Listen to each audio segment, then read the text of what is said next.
வீட்டு அதிபதியே உங்களுக்கு வந்துட்டாருன்னா, உங்க ராசிக்கு வந்துட்டாருன்னா, உங்க மனசை புரிஞ்சுக்குவாங்க. கணவனா இருந்தாலும் சரி, மனைவியா இருந்தாலும் சரி, குடும்பத்தை நம்ம எடுத்து பார்க்கணும் அப்படிங்கிற சிந்தனை உங்களுக்குள்ள வந்துடும். அப்ப குடும்பம், மனைவி இது பத்தி ரொம்ப சிந்திப்பீங்க. நம்ம லாபம் வருமானம் தீட்டணும், நம்ம குடும்பத்துக்காக ஃபேமிலி காட்டி நம்ம சேமிக்கணும் அப்படி எண்ணங்கள் வரும்.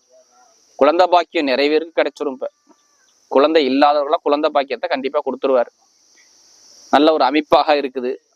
அதே மாதிரி பாத்தீங்கன்னா உங்களுக்கு உடம்பு சார்ந்த பிரச்சனைகள் பெருசா இருக்காது.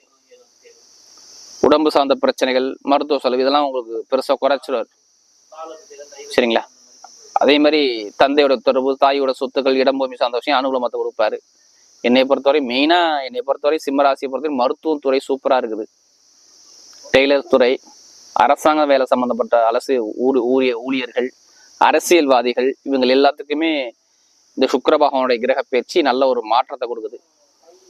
கமிஷன் ஏஜென்சி பெரிய பெரிய